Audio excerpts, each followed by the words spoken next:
Honey trap मामले में special court सुनवाई में एसआईटी ने नहीं पेश किया अपना जवाब। मिली 10 फरवरी की तारीख। कमलनाथ के जांच में सहयोग नहीं करने और कोर्ट के हस्तक्षेप की बात भी उठी। हनी ट्रैप सुनवाई के बाद शासकीय अधिवक्ता अभिजीत सिंह राठौर ने बताया, कमलनाथ जांच में सहयोग नहीं कर रहे हैं। पुलिस के सूचना पत्र के बाद हनी ट्रैप की सीडी और पेनड्राइव कमलनाथ से मांगी गई थी, लेकिन अब तक एसआईटी को कमलनाथ ने सीडी पेनड्राइव नहीं सौंपी। शासकीय अधिवक्ता राठौर ने बताया, हमने कोर्ट से निवेदन किया है कि वो कमलनाथ को सहयोग के लिए निर्देश दें। डिफेंस के वकील नितिन ननेरिया ने बताया, अभियोजन पक्ष बार बार समय मांग रहा है, जबकि हाईकोर्ट ने ट्रायल जल्द समाप्त करने के निर्देश दिए हैं।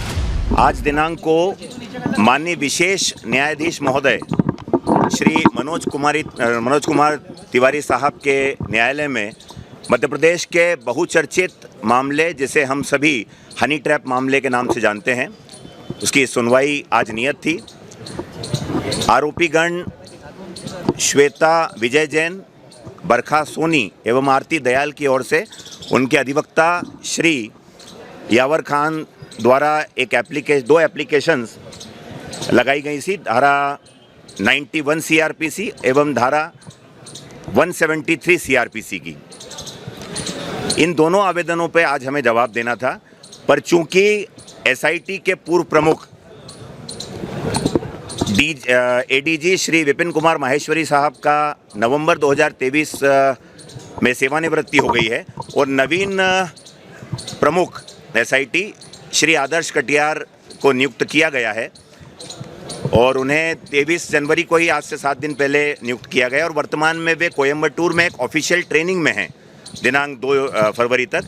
इस कारण इस विषय पर उनसे चूँकि कानूनी बिंदु पर एप्लीकेशन डिसाइड होना है, एसआईटी चीफ हैं, तो उनसे विचार विमर्श करके ही हम अगले दिनांक को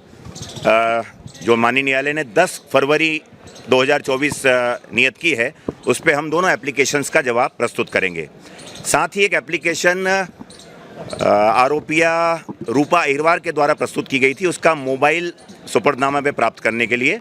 उस एप्लीकेशन का जवाब हमने पुलिस के प्रतिवेदन के साथ आज प्रस्तुत कर दिया है और इस बात का विरोध किया है कि चूँकि इस अपराध का मूल जो है वो मोबाइल संबंधित अपराध हैं, मोबाइल में अश्लील वीडियो कैप्चर करके और उन्हें वायरल करने की धमकी देकर अवैध रूप से पैसों की मांगनी की गई है, तो मूल रूप से इस मामले में मोबाइल जो है वो वजह सबूत मेन सब्जेक्ट मैटर है, इसलिए हमने विरोध किया है। हमें ट्रायल में उस मोबाइल को एग्जिबिट कराना है, प्रदर्शित कराना है,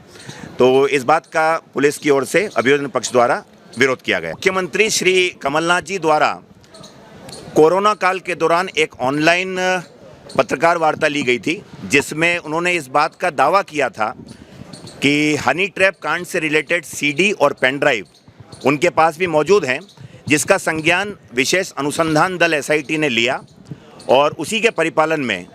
एसआईटी के मेंबर निरीक्षक शशिकांत चौरसिया द्वारा पूर्व मुख्यमंत्री श्री कमलनाथ को धारा 160 सीआरपीसी के अंतर्गत सूचना पत्र भी प्रेषित किया गया कि वे दिनांक 2 जून 2021 को अपने श्यामला हिल स्थित निवास पर उपस्थित रहें और सीडी पेन ड्राइव जो उन्होंने दावा किया है कि उनके पास है, वो उन्हें पुलिस को सौंपें। परंतु जब हमारे पुलिस अधिकारी 2 जून 2021 को नियत समय पर श्यामला हिल स्थित पूर्व मुख्यमंत्री श्री कमलनाथ के निवास पर पहुंचे, तब वे वहां पर नहीं मिले। अगर इस बिंदु पर टिप्पणी करूं तो पूर्व मुख्यमंत्री होने या पूर्व लोक सेवक होने के नाते उन्हें पुलिस के द्वारा दिए गए, कानून के अंतर दिए गए सूचना पत्र का सम्मान करते हुए उस सूचना पत्र के परिपालन में जो उनसे आग्रह किया गया था, वो उन्हें उपस्थित होकर वो चीज़ करना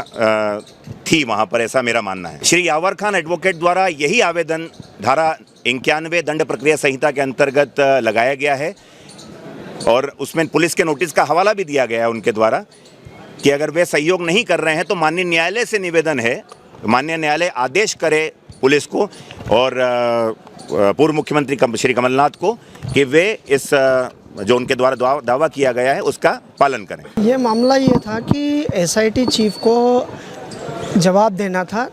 173(3) पे और धारा 91 के आवेदन पे, और हाईकोर्ट का दिशा निर्देश है कि स्पीडली ट्रायल की जाए, मगर अभियोजन के द्वारा ही समय लिया जा रहा है और इस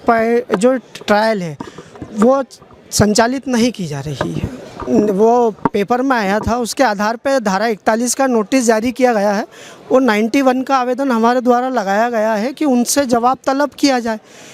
जो भी जांच विषय वस्तु है वो उससे प्रेजेंट की जाए, मगर अभी किसी प्रकार की कोई विषय वस्तु प्रेजेंट नहीं की गई है। अभी तो एसआईटी चीफ नए ज्वाइनिंग हुए हैं तो उनके लिए एक समय दिया गया, 10 तारीख दी गई है, 10 फरवरी लास्ट अवसर दिया गया है इनको, और हाईकोर्ट के दिशा निर्देश है कि जल्द से जल्द ट्रायल निपटाई जाए, ख़त्म की जाए, तो वो अभी तक पेंडिंग ही है। ओवरऑल अभियोजन द्वारा ही समय डिले करा जा रहा है। ये 2020 का मामला है और आज तक विचाराधीन है, अभी तक चार्ज तक इसमें फ्रेम नहीं हो पाए हैं।